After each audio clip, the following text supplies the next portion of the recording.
आज 2077 साल फागुन 22 गते शनिबार, इस्वी सम्वत 6 मार्च सन् 2021। काठमाडौँमा रेडियो एनआरएन 99.1, देशभर विभिन्न एफएम र संसारभर रेडियो nrn.com मार्फत प्रसारण भइरहेको नेपाली रेडियो नेटवर्कको नेपाली खबरमा सरोज कोइराला र सपना सिंहको नमस्कार। ओली विरुद्ध अविश्वास प्रस्तावको गृह कार्य, देउवालाई प्रधानमन्त्रीको अफर नगर्ने ओलीको घोषणा, शान्तिपूर्ण मार्गमा हिँड्ने विद्रोही विप्लवको प्रतिबद्धता, मेलम्चीको पानी आज काठमाडौँ उपत्यकामा झारिँदै लगायतका खबर आजका पत्र पत्रिकाको अघिल्लो पृष्ठमा छापिएका छन्। राजधानी दैनिकमा छापिएको आमा बुबाको राम्रो हेरचाह गर्नेलाई गाउँपालिकाको सम्मान शीर्षकको खबरलाई हामीले आजको खास खबर बनाएका छौं। उमेर ढल्किँदै गएपछि वृद्धवृद्धालाई स्याहार सुसारको आवश्यक पर्छ। घर परिवारमा राम्रो सम्बन्ध छ भने ज्येष्ठ नागरिकले राम्रो स्याहार पाउँछन्, तर कतै भने घर परिवारमा राम्रो सम्बन्ध हुँदाहुँदै पनि ज्येष्ठ नागरिकले वृद्धाश्रमको बाटो रोज्नुपर्छ। त्यसो त पछिल्लो समय घर परिवारबाटै सहारा नपाएर धेरै वृद्धाश्रमको सहारा लिइरहेका छन्। बुढ्यौलीलाई विभिन्न समस्या झेल्दै वृद्धाश्रम पुग्नु वृद्धवृद्धाको बाध्यता भएको छ। देशका विभिन्न ठाउँमा वृद्धवृद्धाले यस्तै झेलिरहेको बेलामा काभ्रेको रोशी गाउँपालिकामा भने ज्येष्ठ नागरिकका लागि नयाँ अभ्यास सुरु भएको छ। गाउँपालिकाले ज्येष्ठ नागरिकको हेरचाह, स्याहार र पालन पोषणका लागि सुसंस्कार हाम्रो पहिचान ज्येष्ठ नागरिकलाई सम्मान कार्यक्रम सञ्चालन गरेको छ। उक्त कार्यक्रम मार्फत आफ्ना आमा बुवालाई राम्रो पालन पोषण गर्नेलाई गाउँपालिकाले पुरस्कार सहित सम्मान गर्ने गरेको छ। गाउँपालिकाले ज्येष्ठ नागरिकका लागि विभिन्न कार्यक्रम सञ्चालन गर्दै आएको र अहिले उनीहरूको हेरचाह र पालन पोषणकै लागि श्रवण पुरस्कार कार्यक्रम सुचारू गरिएको गाउँपालिकाका अध्यक्ष डीबी तामाङले बताउनु भएको छ। सन्तानबाट राम्रो स्याहार नपाएर वृद्धवृद्धाले धेरै दुःख पाएको घटना हाम्रो समाजमा प्रशस्तै छन्। उहाँले भन्नुभयो, यस गाउँपालिकाका वृद्धवृद्धाले बुढेसकालमा कुनै समस्या भोग्नु नपरोस् भनेर हामीले यो कार्यक्रम ल्याएका हौं। नेपाली रेडियो नेटवर्कको नेपाली खबरमा अब पहिलो पृष्ठका खबर। नागरिक दैनिकले अविश्वास प्रस्तावको गृह कार्य शीर्षकमा खबर छापेको छ। नेकपा दाहाल नेपाल समूहले प्रधानमन्त्री केपी शर्मा ओली विरुद्ध अविश्वासको प्रस्ताव दर्ता गर्न गृह कार्य अघि बढाएको छ। शुक्रबार संसदीय दलको बैठक राखेर सो समूहले अध्यक्ष पुष्पकमल दाहाललाई संसदीय दलको नेता चयन गरेको छ। समूहले आफू निकटका सांसदको बैठक राखेर ओली विरुद्ध संसदमा अविश्वास प्रस्ताव दर्ता गर्ने तयारी गरेको हो। संसदीय दलको नेता चयन भएपछि दाहालले अविश्वास प्रस्ताव ल्याउन ओलीले बाध्य पारेको बताए। बहुमत सदस्यले मलाई संसदीय दलको नेताका रूपमा चयन गर्नु भएको छ, यसलाई मैले चुनौतीको रूपमा लिएको छु। आवश्यक परे ओली विरुद्ध अविश्वास प्रस्ताव ल्याउने बाटोतर्फ अग्रसर हुनुपर्छ, दाहालले बैठकपछि भने। उनले अहिले नै प्रधानमन्त्री बन्ने हतार नभएको र अन्य दलसँग छलफल गरेर अघि बढ्ने बताए। अहिले हामी छलफलमै छौँ। संसद विघटन गर्ने कदमलाई अलोकतान्त्रिक स्वेच्छाचारी भनेर सडकमा गएका दलसँग मुद्दाका हिसाबले राम्रो सहकार्य हुन्छ।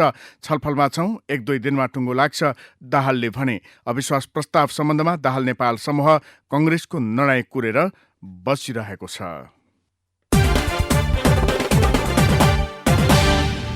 आजको नयाँ पत्रिका दैनिकको अघिल्लो पृष्ठमा देउवालाई प्रधानमन्त्री अफर नगर्ने ओलीको घोषणा शीर्षकमा खबर छ। कांग्रेस सभापति शेरबहादुर देउवालाई नेकपाका दुवै समूहले प्रधानमन्त्रीका लागि प्रस्ताव गरेको समाचार आइरहँदा प्रधानमन्त्री केपी शर्मा ओलीले आफ्नो पक्षबाट कसैलाई प्रधानमन्त्रीको अफर नगरिएको दावी गरेका छन्। शुक्रबार सरकार र नेपाल कम्युनिस्ट पार्टी बीच सम्पन्न सहमतिमा हस्ताक्षर समारोहमा बोल्दै ओलीले प्रधानमन्त्री बनिदिनुस् भनेर आफूहरू कतै नहिँडेको र हिँड्दा पनि नहिँड्ने बताएका हुन्। एउटा अलिकति भ्रम छर्न खोजिएको छ। हामीले प्रधानमन्त्रीको यसलाई प्रस्ताव राख्यौं, उसलाई प्रस्ताव राख्यौं भनेर हामी कसैलाई पनि प्रधानमन्त्रीको प्रस्ताव अनुचित ढंगले राख्नेवाला छैनौं। प्रधानमन्त्रीको प्रस्ताव कसैलाई राखेका पनि छैनौं, राख्दा पनि राख्दैनौं। ओलीले प्रचण्ड नेपाल समूहले देउवालाई प्रधानमन्त्री बनाउन गरेको प्रस्तावमा पनि आक्रोश पोखेका थिए। यसैगरी कांग्रेस संसदीय दलको बैठकले ओलीको विकल्प खोज्न नेतृत्वलाई सुझाव दिएको छ। गगन थापाले आफूले विघटन गरेको प्रतिनिधि सभामा ओलीले प्रधानमन्त्रीका रूपमा काम गरिरहन मिल्दैन भन्नुभएको छ। उनलाई हटाउन हामीले चाल्नुपर्ने कदममा तयार हुनुपर्छ। यही बैठकबाट आधिकारिक रूपमा ओलीको राजीनामा मागौं गगन थापाले भन्नुभएको थियो। त्यसैगरी बैठकमा भीमसेन दास प्रधानले ओलीले शासन गर्ने आधार आफैले गुमाइसके, राजनीतिक, संवैधानिक र नैतिक सबै हिसाबले उनी गलत साबित भइसके, त्यसैले ओलीको विकल्प खोज्नुपर्छ, सरकारको विषयमा पार्टीमा छलफल गरौं भन्नुभएको थियो। यता दिव्यमणि राज भण्डारीले हामीले ओलीको कदमलाई असंवैधानिक भनेकै हौं, अदालतले पनि त्यही ठहर गरिसक्यो। यति भनिसकेपछि अब ओलीसँगै सहकार्य गर्नु हुँदैन, प्रमुख प्रतिपक्षको हैसियतले यसको विकल्प खोज्नुपर्छ भन्नुभएको छ। त्यसैगरी भरत कुमार शाहले अदालतले पनि ओलीलाई गलत साबित गरेको छ। यस्तो अवस्थामा ओलीले आफै नैतिकताका आधारमा राजीनामा दिनुपर्ने हो। उनले अटेरी गरेको हो भने हामीले विकल्प खोज्नुपर्छ, कांग्रेसले अग्रसरता लिनुपर्छ भन्नुभएको छ। त्यसैगरी डाक्टर जिला संग्रौलाले कांग्रेसले ओली सरकारको कदमलाई असंवैधानिक भनेर विरोध गर्ने अनि उनैसँग सहकार्य गरेर जाने कुरा कसरी सम्भव हुन्छ भनेर प्रश्न गर्नुभएको छ। अदालतले गलत साबित गरिसकेको छ, त्यसैले अहिले ओलीसँग सहकार्य गर्नु हुँदैन भन्नुभएको छ। र रमेशजङ रायमाझीले वर्तमान प्रधानमन्त्रीले सरकार चलाउन नसकेको प्रश्न भयो। कांग्रेसले आफै अविश्वासको प्रस्ताव समेत लैजाने हिम्मत गर्नुपर्छ। अराजक र गैर जिम्मेवार ओली सरकारको विस्थापन नभएसम्म देशले निकास पाउँदैन भन्नुभएको छ। कांग्रेस संसदीय दलको बैठक, ओलीको विकल्प खोज्न नेतृत्वलाई सुझाव शीर्षकमा आजको नयाँ पत्रिका दैनिकमै खबर छ। नागरिक दैनिकले शान्तिपूर्ण मार्गमा हिँड्ने विप्लवको प्रतिबद्धता शीर्षकमा खबर छापेको छ। प्रधानमन्त्री केपी शर्मा ओलीले शुक्रबार शान्तिपूर्ण राजनीतिमा पौडिन आएको भन्दै नेपाल कम्युनिस्ट पार्टी नेकपा महासचिव नेत्रविक्रम चन्द विप्लवप्रति प्रशंसाका शब्दहरू समर्पण गरे। उनीभन्दा अघि बोलेका महासचिव चन्दले घाम र जुनको पनि भेट हुने रहेछ भन्दै आफूहरूले शान्तिपूर्ण राजनीतिक बाटो रोजेको बताएका थिए। ओलीले विप्लवसँग सहमति रातारात नभएको उल्लेख गर्दै त्यसका लागि पहिलेदेखि नै संवाद हुँदै आएको स्पष्ट पारे।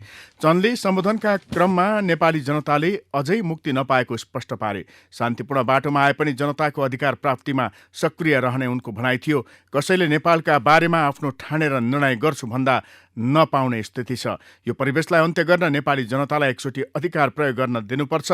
अहिले पनि हाम्रो दृष्टिकोण छ, नेपाली जनताले अधिकार प्रयोग गर्न पाउनुपर्छ।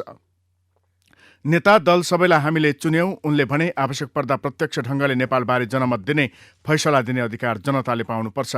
हामी यहाँबाट हार्दिकतापूर्वक आग्रह गर्न चाहन्छौं, हामी तयार छौं। दुवै नेताले सम्बोधन गर्नुअघि शुक्रबार सरकार र विप्लव नेतृत्वको नेकपा बीच 3 बुँदे सहमति पत्रमा हस्ताक्षर भएको थियो।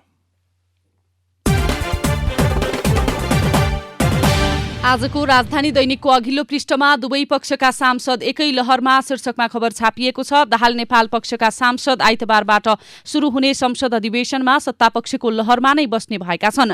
राजनीतिक रूपमा पार्टी विभाजन भए पनि निर्वाचन आयोगले पार्टी विभाजनको निर्णय नगरेका कारण उनीहरू एकै लहरमा बस्नुपर्ने भएको छ। नेपाल कम्युनिस्ट पार्टीको वैधानिकताको मुद्दा निर्वाचन आयोगमा निर्णय नहुँदा ओली पक्ष र दाहाल नेपाल पक्षका सांसदहरू एकै लहरमा बस्नुपर्ने संसद सचिवालयले जनाएको छ।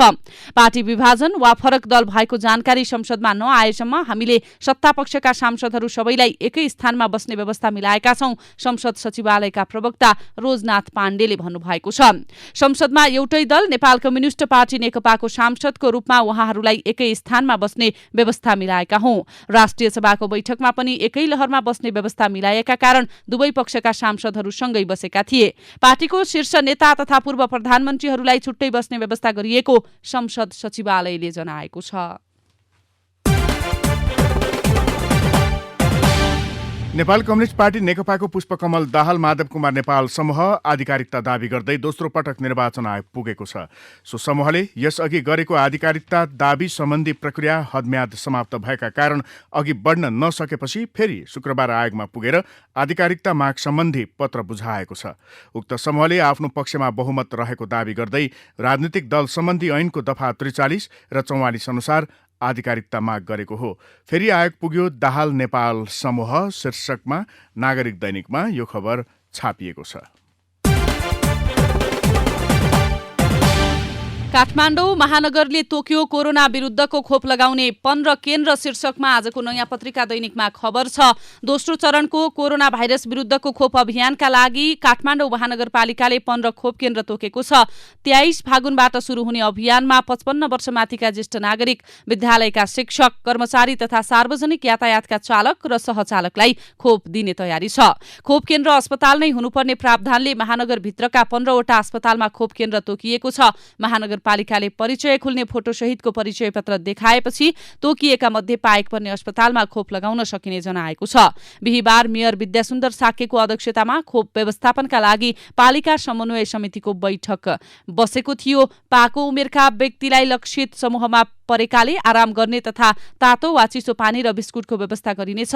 बैठकमा मेयर साक्यले भन्नुभएको थियो सबैको पहुँचमा खोप पुर्याउने र खोप केन्द्रमा कमभन्दा कम भिड गराउने प्रयास हुनेछ।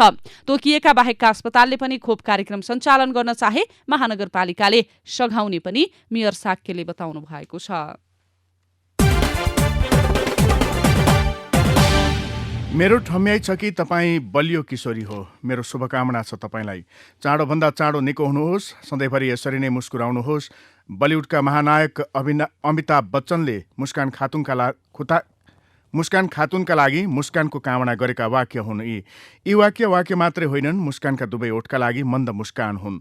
तेजाबले चहर्याइरहेको अनुहारमा चम्केका मुस्कान हुन् जसलाई लाखौंले मायाले सुमसुमाइदिए। ती लाखौं मध्ये एक थिए अमिताभ। मुस्कान खातुनले अमेरिकी विदेश मन्त्रालयले दिने अन्तर्राष्ट्रिय साहसी महिला IWOC अवार्ड पाउँदैछन्। यो अवार्ड पाउने उनी नेपालबाट पहिलो महिला हुन् र अहिलेसम्मकै कान्छी पनि। पुरस्कार घोषणापछि भनिन्, असाध्यै खुसी छु, अझै दायित्व थपिएका छन्। यसअघि यो पुरस्कार नोबेल पुरस्कार विजेता मलाला युसुफजाईले पाएकी थिइन्। प्रत्येक मानिसले उमेर अनुसारको जीवन जिउँछ, यसरी मुस्कानले जिरहेकी थिइन्। अन्जानमै मिठा स्मृति बाँच्छ मानिस, जसरी मुस्कान पनि बाँच्ने गर्थिन्। तर कहिलेकाहीँ मैले पढाउने बोर्डिङ स्कुलका विद्यार्थीलाई हेर्छु, होमवर्क, क्लास, ट्युसन, जाँच अनि पास र फेल 10 कक्षासम्म उनीहरूको जीवन यसरी नै बित्छ। बाहिरी दुनियाँसँग अन्जान उनीहरू पुस्तक र कापीका तौलले थिचिन्छन्। जब SE पास गर्छन्, सोध्छु एउटा पिंजडाबाट मुक्त भए उनीहरू। पिंजडाको सकसमय आँखीझ्यालबाट होइन, खुल्ला आकाशबाट जीवनलाई निहाल्न सुरु गर्नेछन्। तर परिबन्धको श्रृङ्खला सुरु भइजान्छ। उनीहरूका लागि अर्को पिंजडाको ढोका खुलिसकेको हुन्छ। फेरि पिंजडाका ससाना झ्यालबाट दुनियाँ निहाल्न सुरु गरिसक्नुपर्छ। यो आम मानिसको कथा हो, अनियमित हो। तर मुस्कानले अर्थाउनु पर्ने दुनियाँ अब आम छैन। हिजोको त्यस्तै मुस्कान फेरि भेटिनेवाला छैन। कतै मोबाइलको ग्यालरीमा होला हिजोको मुस्कान, जो सेल्फीमा हाँसिरहेकी हुन सक्छिन्। हिजो नै कतै छुट्टिन् मुस्कान, जो थोरै केही भइहाले रोइहाल्थिन्। बा आमालाई थोरै घुर्की लगाइहाल्थिन्। स्कुल जान्थिन्, साथीभाइसँग जिस्किन्थिन्, पढ्थिन्, प्रत्येक साता शनिबार कुर्थिन्। एउटा जीवन थियो जो चञ्चल थियो, निश्चल थियो, जो बेफिक्री थियो। कान्तिपुर दैनिकमा नजलेको मुस्कान शीर्षकमा हिरादेवी लामाले अघिल्लो पृष्ठमा यो विशेष लेख लेख्नु भएको हो।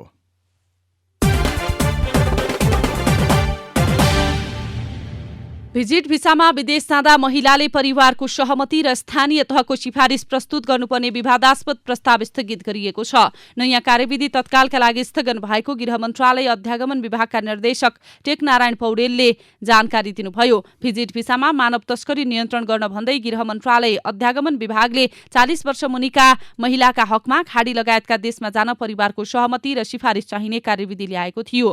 त्यसले महिलाको स्वतन्त्रतापूर्वक हिँडडुल गर्न पाउने मौलिक अधिकारमाथि प्रहार भएको भन्दै व्यापक विरोध समेत भएको थियो। महिलाले विरोधमा विभाग अगाडि प्रदर्शन समेत गरेका थिए। त्यसपछि विभागले कार्यविधि छलफलका क्रममा मात्र रहेको प्रष्टीकरण दिएको थियो। त्यसलाई अब स्थगित नै गरिएको विभागले जनाएको छ। नेपाली खबरमा अब भित्री पृष्ठका खबर। नेपाल कम्युनिस्ट पार्टीको नाम विवादमा सर्वोच्च अदालतले आइतबार फैसला सुनाउने भएको छ। पार्टी विवादमा दायर भएको रिटमा बिहीबार अन्तिम सुनवाई सकिएर 20 गतेका लागि निर्णय सुनाउने दिन तय भए पनि पूर्व प्रधान न्यायाधीश सुरेन्द्र प्रसाद सेनको निधनका कारण स्थगन भएको थियो। सर्वोच्चका न्यायाधीश बम कुमार श्रेष्ठ र कुमार रेग्मीको संयुक्त इजलासले पुनः आगामी आइतबारका लागि फैसला सुनाउने दिन तय गरेको छ। तात्कालीन नेकपा एमाले र नेकपा माओवादी केन्द्र बीच एकता भएपछि प्रधानमन्त्री केपी शर्मा ओली र पुष्पकमल दाहाल नेतृत्वको नयाँ दलले नेपाल कम्युनिस्ट पार्टी नेकपा नाम राखेर निर्वाचन आयोगमा दर्ता गरेपछि सर्वोच्चमा रिट परेको थियो। स्थानीयको मागलाई व्यवस्था गर्दै अर्थमन्त्री विष्णु पौडेलले रूपन्देहीको मौतीपुर औद्योगिक क्षेत्रको शिलान्यास गरेपछि सो क्षेत्र तनावग्रस्त बनेको छ। शिलान्यासका लागि आएका अर्थमन्त्रीको गाडीलाई लक्षित गरेर स्थानीयले ढुङ्गा समेत प्रहार गरेका छन्। औद्योगिक क्षेत्रको शिलान्यास सकेर अर्थमन्त्रीले कार्यक्रमलाई सम्बोधन गरिरहँदा स्थानीयले माइकका लागि जोडिएको बिजुलीको लाइन काटिदिएका थिए। कृषि तथा पशुपक्षी विकास मन्त्रालयले किसान सूचीकरण राष्ट्रिय अभियान शुभारम्भ गर्ने भएको छ। कृषि मन्त्रालयले शनिबार एक कार्यक्रम मार्फत सो अभियानको शुभारम्भ प्रधानमन्त्री केपी शर्मा ओलीले गर्नुहुने मन्त्रालयका प्रवक्ता श्रीराम घिमिरेले जानकारी दिनुभयो। किसानको सूचीकरणका लागि कृषि मन्त्रालयले वेबमा आधारित एक सफ्टवेयर प्रणाली विकास गरेको र शनिबार त्यसैको शुभारम्भ हुने उहाँले बताउनुभयो। मन्त्रालयले सफ्टवेयरका आधारमा देशैभरिका किसानको विवरण तयार गरी विद्युतीय प्रणाली वेबसाइटमा राख्नेछ। किसानको सूचीकरण भइसकेपछि किसानको वर्गीकरण गरेर मात्र त्यसका आधारमा सेवा सुविधा प्रदान गर्ने मन्त्रालयको तयारी छ। मुलुकका 5 लाख घरधुरीमा एलपी ग्यास चुलो विस्थापन गरिने भएको छ। स्वदेशमा उत्पादित विद्युतको खपत बढाउन विद्युतीय इन्डक्सन चुलोले ग्यास चुलो विस्थापन गर्न लागि हो। नेपाल उद्योग परिसंघ CNI ले मुलुकमा ग्यासको आयात प्रतिस्थापन गर्न घर घरमा विद्युतीय चुलो अभियान सुरु गर्न लागेको हो। युवालाई बिना ब्याज र बिना धितो सहुलियतपूर्ण कर्जा प्रदान गर्न मिल्ने गरी नयाँ प्रक्रिया मार्फत कार्यक्रम अगाडि बढाइँदैछ। राष्ट्रिय युवा परिषदको समन्वयमा विभिन्न पालिका मार्फत बिना धितो बिना ब्याज स्वरोजगार बन्न चाहने युवालाई कर्जा उपलब्ध गराउन लागिएको हो। गत पुस 22मा भारतको मध्य प्रदेश, महाराष्ट्र, राजस्थान र हिमाचल प्रदेशमा बर्ड फ्लू भेटिएको खबर सार्वजनिक भयो। त्यसको पुष्टि भने भारतले 25 पुसमा मात्रै गर्यो। भारतमा बर्ड फ्लू देखिएपछि कृषि तथा पशुपक्षी विकास मन्त्रालयले पशु स्वास्थ्य तथा पशु सेवा ऐन 2055 दफा 11 को अधिकार प्रयोग गरेर शंकास्पद जोखिम जोडिएका पदार्थ कुखुराको मासु र मासुजन्यमा रोग संक्रमित मुलुकबाट पशुपक्षी तथा पशुजन्य वस्तु आयातमा बन्देज लगाएको छ। शरीरको शुद्धिकरण गर्ने एवं रोग प्रतिरोधात्मक क्षमता बढाउने प्राकृतिक विधि पञ्चकर्म नेपालमा पनि लोकप्रिय भइरहेको छ। आयुर्वेद प्रतिको आस्था विश्वास हराए पनि पञ्चकर्म विधिले धेरै पुरानो रोग निको हुने गरेको आयुर्वेदिक चिकित्सकको दाबी छ। शरीरलाई शुद्ध बनाउन र रोग व्याधिबाट थलिएकालाई पुनर्जीवन दिनका लागि उपयोगी मानिने पञ्चकर्मप्रति सर्वसाधारणको आकर्षण बढ्दै गएको राष्ट्रिय आयुर्वेद अनुसन्धान तथा तालिम केन्द्रका कार्यकारी निर्देशक डाक्टर राम आधार यादवले बताउनु भएको छ। अब विदेशको खबर। संयुक्त राज्य अमेरिकामा 5 महिना यता पहिलो पटक कोरोना संक्रमणबाट दैनिक संक्रमितको संख्या 40,000 भन्दा कम पाइएको छ। खोप अभियान तीव्र बनाइएको अमेरिकामा अर्को चरणको संक्रमण फैलिने आशंका भइरहेको अवस्थामा घट्दो क्रमले अमेरिकी अधिकारीहरूलाई खुशी तुल्याएको छ। लकडाउन र अनेक किसिमका प्रतिबन्धबाट आम जनताको दैनिकी र देशकै अर्थतन्त्रमा नकारात्मक असर परिरहेको अवस्थामा पछिल्लो विवरण सार्वजनिक भएको हो। विश्वमै सबैभन्दा बढी असर परेको संयुक्त राज्य अमेरिकामा दैनिक संक्रमितको संख्या यसै वर्षको जनवरी महिनाको सुरुवाती दिनमा दैनिक 3 लाखसम्म पुगेको थियो। अब खेल र खेलाडीका खबर। 1 वर्ष पहिले नेपालगञ्ज सहर कोरोना त्रासमा थियो। बाहिर निस्किएर खुल्ला डुल्ने डर थियो। वडा 7 जोलनपुरबा टोलमा धर्मगुरुलाई पहिलोपल्ट कोरोना भाइरसको संक्रमण पुष्टि भएपछि बाँके जिल्ला नै कोरोना हटस्पटको रूपमा चिनियो। त्यस लगत्तै दक्षिणतर्फ भारतको सीमासँगै जोडिएको नरैनापुर गाउँपालिकामा कोरोनाका कारण क्वारेन्टिनभित्रै एक युवकको मृत्यु भएपछि स्थिति झनै तनावपूर्ण बन्यो। दैनिक जनजीवन ठप्प भइरहँदा यहाँ खेल गतिविधि ठप्प भए। वैशाखमा उद्घाटन भएको अन्तर्राष्ट्रिय स्तरको रङ्गशाला प्रयोगविहीन हुँदा भौतिक संरचनामा खिया लागे। तर अहिले यहाँ खेल गतिविधिले बिस्तारै लय लिन थालेको छ। कोभिड-19 को डर त्रासले थलिएको नेपालगञ्जको रङ्गशाला अहिले भरिभराउ छ। दावेदार नेपाल पुलिस क्लबको समर्थनमा शुक्रबार नेपालगञ्ज रङ्गशाला स्थित कवर हलमा राम्रै हुटिङ चलेको थियो। प्रधानमन्त्री कप महिला आमन्त्रण भलिबलको उद्घाटन समारोहमा प्रस्तुति दिन आएका विद्यार्थीको जोरदार हुटिङले न्यू डायमन्ड क्लबको खेल पनि तातेको थियो। अब कला र साहित्यका खबर। 9औं संस्करणको नेपाल अफ्रिका फिल्म फेस्टिभल 2021 नाफ 2021 आगामी वैशाखबाट काठमाडौँमा आयोजना हुने भएको छ। यो महोत्सवका लागि निर्णायक समूहले नेपाली र अफ्रिकन फिल्म चयन गरेर रिजल्ट निकालेको छ। कलेज अफ जर्नालिजम एन्ड मास कम्युनिकेसनको आयोजनामा यो महोत्सव हुँदै आएको छ। यो महोत्सव काठमाडौँको जमल स्थित नाचघरको मिनी हलमा आयोजना गरिने भएको छ। महोत्सव अध्यक्ष डाक्टर मन्जु मिश्रका अनुसार नेपाल र अफ्रिकी महाद्वीपलाई चलचित्रको माध्यमबाट सांस्कृतिक रूपमा जोड्न र आपसी सांस्कृतिक आदान प्रदानका लागि विगत 9 वर्षबाट यो महोत्सव आयोजना गरिँदै आएको छ। अब विचार विश्लेषणको पालो। पुनर्विवाहमा किन प्रश्न शीर्षकमा कान्तिपुर दैनिकमा प्रमिला रिमालको विचार छापिएको छ। छोरा विधुर हुने बित्तिकै अर्की बुहारीको आशा गर्ने आमा बाबुलाई बुहारी विधवा हुँदा उनलाई एक्लिएकी आफ्नै छोरी सहर ठानेर स्वतन्त्र निर्णय लिन रोक्ने कुरीतिको फल हो तमाम एकल महिलामाथिको अपमान। यसको एक्सपायरी डेट अर्थात् म्याद गुज्रिने समय किन कहिल्यै आउँदैन? हरिवंश आचार्य, कृष्ण धारावासी लगायतका पुरुषले गरेको पुनर्विवाहमा जुन परिमाणमा बधाईको वर्षा भयो, लोक परिचय बनाएका कुनै महिलाले उस्तै कदम चाले त्योभन्दा बढी प्रश्नहरूको ओइरो लाग्छ। सम्झौता यस्तो लाग्छ मानव महिलालाई पुनर्विवाह वर्जित गर्ने कानून ती प्रश्नकर्ताको जिब्रोमा लेखिएको छ। मानवतामाथि सदाबहार चुनौती बनेको यो उपक्रम बदल्ने पहिलो जिम्मेवारी कसको त? हरेक घरका शिक्षित छोरीहरूको। किनभने छिमेकीकी कुनै एकल महिलाका विषयमा हरेक घरमा आमाले नकारात्मक टिप्पणी गरिरहँदा कुनै छोरीले यो गलत हो आमा भनेर सम्झाएको मैले कमै देखेकी छु। आजको नयाँ पत्रिका दैनिकमा मध्यमवर्गीय महिलाको मुखमा सम्पत्तिको बुझो छ शीर्षकमा अन्तर्राष्ट्रिय श्रमिक महिला दिवसको उपलक्ष्यमा कमला भसिनसँग अन्तर्वार्ता गरिएको छ। त्यसै अन्तर्वार्ताका केही अंश हामीले समेटेका छौँ। कमला भसिन चर्चित भारतीय नारीवादी अभियन्ता हुन्। लैङ्गिक समानताबारे करिब 4 दशकदेखि निरन्तर विमर्श गर्दै आएकी उनी महिला अधिकारका क्षेत्रमा काम गर्ने सङ्गतकी संस्थापक समेत हुन्। उनीसँग 111औं अन्तर्राष्ट्रिय श्रमिक महिला दिवसको सन्दर्भमा नरेश गेवालीले संवाद गर्नुभएको छ। महिला आफ्नो घरबाट बाहिर चियाउन त थाले, तर उनीहरू आफ्नो भान्साबाट अझै बाहिर आइसकेका छैनन्। भान्सामा खाना खाजा बनाएर मात्रै उनीहरू आफ्नो काममा जाने गर्छन्। मध्यम र उच्च वर्गकी महिलाले पुरुषले गर्ने सबै काम गर्न थाले, तर ती वर्गका पुरुषले महिलाका काम गर्दैनन्। मेरो बलात्कार कहिल्यै भएन, तर म बलात्कारको भयबाट कहिल्यै मुक्त हुन सकिन। आफ्नै शहरको सडकमा पनि म पछाडि हेर्दै हिँड्ने गर्छु कि कसैले मलाई पछ्याइरहेको त छैन। भारत सन् 1947मा स्वतन्त्र भयो, तर त्यहाँका महिला दलित कहिल्यै पनि स्वतन्त्र भएनन्। संसारमा विविध खालका व्यवस्था छन् जसले हामीमाथि थिचोमिचो गरिरहेकै छन्। त्यसमध्ये जात व्यवस्था एउटा हो। प्रीतसत्ताले महिला माथि हिंसा गर्ने छुट दिए जस्तै जात व्यवस्थाहरूको अन्यायपूर्ण व्यवस्था हो, जहाँ कथित उच्च जातका मानिसलाई दलितमाथि अन्याय र हिंसा गर्न छुट छ। तेस्रो नस्लीय व्यवस्था हो भने चौथो वर्ग व्यवस्था हो, जसले महिला र पुरुष दुवैमाथि अन्याय र हिंसा थपिरहेको छ। हस्त अहिलेको नेपाली खबर यति नै। नेपाली रेडियो नेटवर्कमा यसपछि पत्रकार ऋषि धमडाको साथमा नेपाली बहस सुन्न सक्नुहुनेछ। नेपाली रेडियो नेटवर्क सुन्दै गर्नुहोला।